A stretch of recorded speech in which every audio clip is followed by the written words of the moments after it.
దానికి తగ్గట్టుగా వాళ్ళు చూశారు, 14,000 కోట్లు రిలీజ్ చేశారు. కొంతమంది కార్మికులు వాళ్ళు ఇష్టం లేక వాళ్ళు వెళ్ళిపోతున్నారు. దానికి మనం ఏం చేస్తాం? ఇప్పుడు ఎవరో ఒకరు వాలంటరీ రిటైర్మెంట్ తీసుకుంటే నేను ఏది ఆపుద్ది? గన్ పాయింట్లో పెడతాం ఎవరన్నా?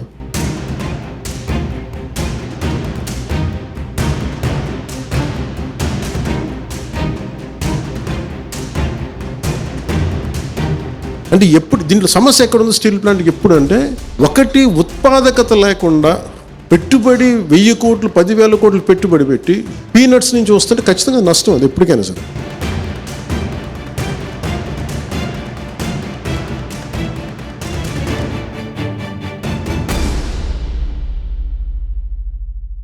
స్టీల్ ప్లాంట్ ప్రైవేటీకరణపై పవన్ కళ్యాణ్ కీలక వ్యాఖ్యలు చేశారు. స్టీల్ ప్లాంట్ ప్రైవేటీకరణ ఆగేందు కాబట్టే ఆర్థిక సాయం చేయడానికి కేంద్రం ముందుకు వచ్చిందనే విషయాన్ని ప్రజలకు గట్టిగా వివరించాలని ఉప ముఖ్యమంత్రి పవన్ కళ్యాణ్ పార్టీ నాయకులకు సూచించారు. స్టీల్ ప్లాంట్ ఆంధ్రుల ఆత్మగౌరవానికి సంబంధించిన అంశమని, దానికి సొంత గనులు కేటాయించాలని, వీలైతే పైప్ లైన్ వేయాలని ఢిల్లీలో అమిత్ షాను కోరితే పరిశీలిస్తామని నాడు హామీ ఇచ్చారు. ఆ వెంటనే ప్రైవేటీకరణ ఆగిపోయింది అని ఆయన వివరించారు.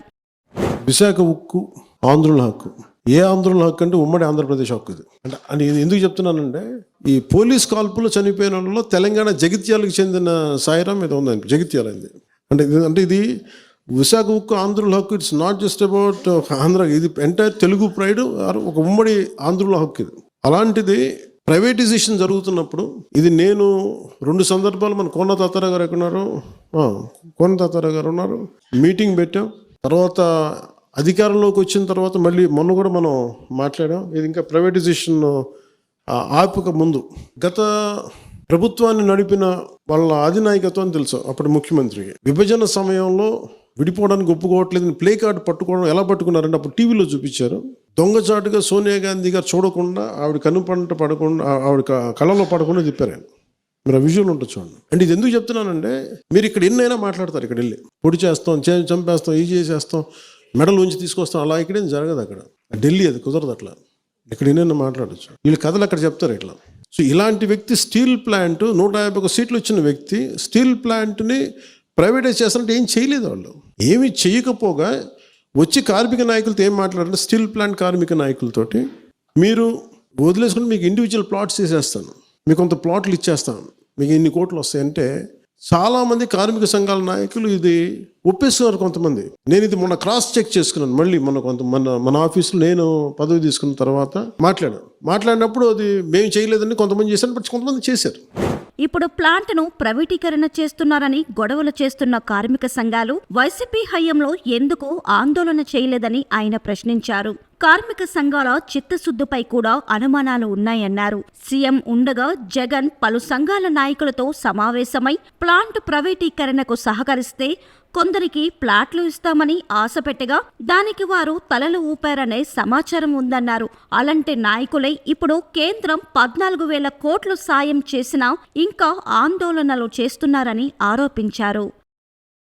అంటే ఎప్పుడు దీంట్లో సమస్య ఎక్కడ ఉంది స్టీల్ ప్లాంట్కి? ఎప్పుడు అంటే ఒకటి ఉత్పాదకత లేకుండా పెట్టుబడి 1,000 కోట్లు 10,000 కోట్లు పెట్టుబడి పెట్టి పీనట్స్ నుంచి వస్తుంటే ఖచ్చితంగా నష్టం అది ఎప్పటికైనా సరే. కానీ అది ప్రత్యేకమైన స్థితిలో ఉంది. ఇది చాలా ఉద్యమాలు చేసి సంపాదించుకుంది, ప్రాణాలు పోగొట్టి సంపాదించుకుంది. నేను ఢిల్లీకి వెళ్ళినప్పుడు ఇక్కడ ప్రైవేటైజేషన్ జరుగుతుంది అనుకున్నప్పుడు కార్మిక సంఘాల నాయకులు నేను ఏమడిగానంటే, ఆ రోజున అప్పటికి ఇంకా బీజేపీతో మన ఇంకా అలయన్స్ కూడా ఫుల్గా ఫామ్ అవ్వాల, టాక్ స్టేజ్లో ఉంది.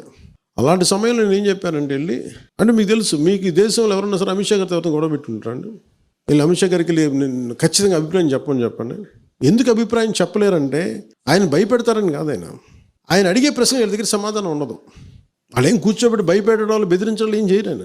మీరు నేషనల్ లీడర్షిప్ ఎప్పుడు చాలా క్లియర్గా ఉంటుంది, గుర్తుపెట్టుకోండి. మనం అనుకుంటే ఇక్కడ కూర్చోబెట్టి చేసి వాళ్ళు ఏమి చేయరు. నీ కూర్చోబెట్టి వాళ్ళు అడిగే లాజికల్ క్వశ్చన్స్కి మన దగ్గర సమాధానం లేకపోతే సమాధానం వీగిపోయి వదిలేస్తాం. వాళ్ళ దగ్గర సమాధానం ఉంది, ఇంత నష్టం లాజికల్గా ఉంది. మీరు చెప్పండి, మీరు ఇంట్లో వ్యాపారం చేసుకున్నప్పుడు నష్టం వస్తుంటే దాన్ని ఎంతకాలం భరిస్తాం? బ్లీడ్ అవుతూ ఉంది.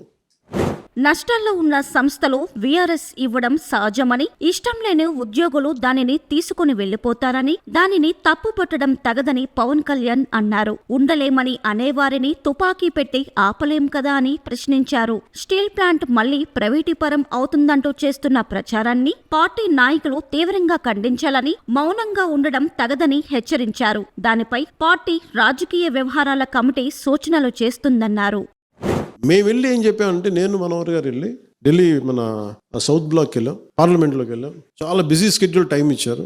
వెళ్ళి ఏం చెప్పామంటే, సార్ ఇది ఆంధ్రప్రదేశ్ మిగతా ఫ్యాక్టరీస్ని ఇప్పుడు అలా నిజంగా భారతీయ జనతా పార్టీయే, నరేంద్ర మోదీ గారి నాయకత్వంలో ఉన్న భారతీయ జనతా పార్టీ కానీ, అమిత్ షా గారు ఉన్న నాయకత్వంలో ఉన్న భారతీయ జనతా పార్టీ కానీ నిజంగా అది మొండిగా ఎవరి మాట వినరు అనుకుంటే, మరి డ్రెడ్జింగ్ కార్పొరేషన్ ఆఫ్ ఇండియా అని ప్రైవేటీకరణ ఆపేశారు 2017-18లో 18లో.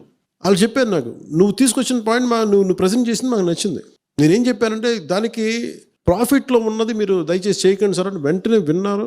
దాని ప్రైవేటైజేషన్ ఆపారు. సో వాళ్ళకి సరిగ్గా చెప్పాలి వాళ్ళకి. అదే మేము వెళ్ళి మళ్ళీ స్టీల్ ప్లాంట్ చెప్పాను. స్టీల్ ప్లాంట్ అనేది చాలా భావోద్వేగంతో కూడింది సార్.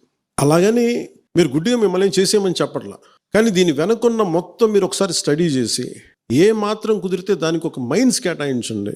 కుదిరితే దానికి మీరు ఒక పైప్ లైన్ వేయండి.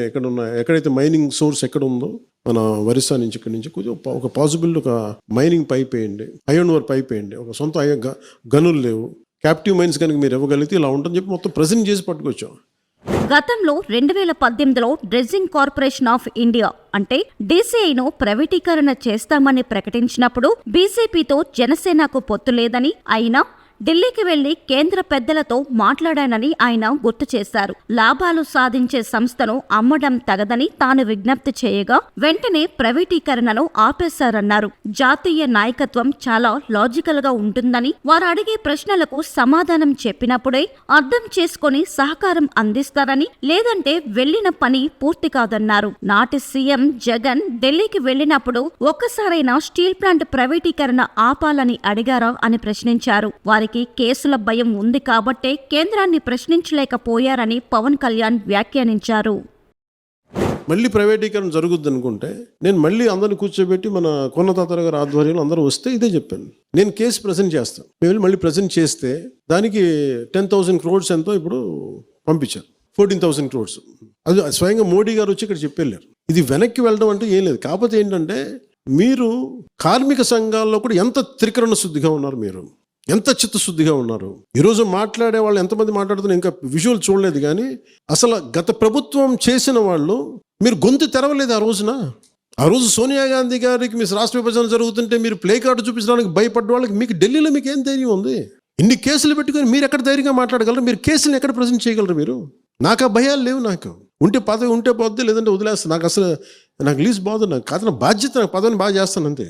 అంతేగాని పదవి పట్టుకొని వేలాడను నేను.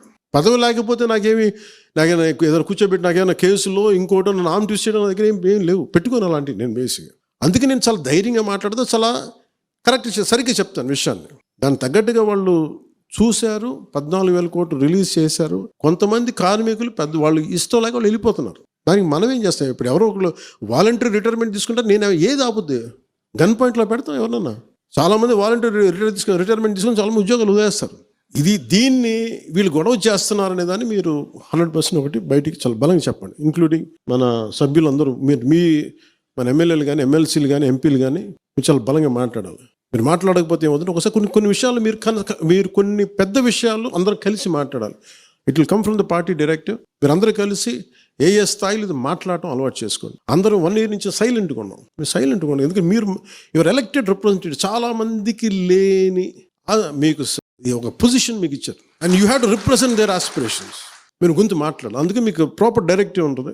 మనకి political affairs committee under the leadership of Manohar గారు ఇది వస్తుంది. మీరు బలంగా మాట్లాడండి. It will come from the entire executive committee from PSC. నేను సత్తో చెప్తాను, ఖచ్చితంగా మీకు వస్తే ఏ విషయాల మీద మాట్లాడు. అలాగే పాప సుగాలి ప్రీతి ఇష్యూ. పండ్లున్న చెట్టుగా రాళ్ళు పడతాయంటారు. ఎవరైతే చేయూతనిస్తారో, ఎవరైతే ఆధారిస్తారో వాళ్ళని తిడితే ఎట్లాగా? అసలు ఈరోజు సుగాలి ప్రీతి అనే కేసు ఎక్కడి నుంచి బయటకు వచ్చింది మీరు చెప్పండి. ఇలాంటి అన్యాయం జరిగిందని ఎవరికి తెలుసు? ఈ రోజున గత ప్రభుత్వం 2019, 2024లో ఒక ప్రభుత్వం మీద, అప్పుడు ముఖ్యమంత్రి మీద మాట్లాడటానికి అసలు ఎవరికైనా ధైర్యం ఉందా? ఒక ముఖ్యమంత్రిని ఒక మాజీ ముఖ్యమంత్రిని ఆ టైంలో అరెస్ట్ చేస్తే రావడానికి ఎవరు లేరు రోడ్ల మీద. అలాంటి పరిస్థితుల్లో ఓడిపోయి 2 చోట్ల ఓడిపోయి ఉన్న ఒక ఎమ్మెల్యే వాళ్ళ పార్టీకి వెళ్ళిపోతే ఏ మానసిక స్థైర్యం, ఏ ధైర్యం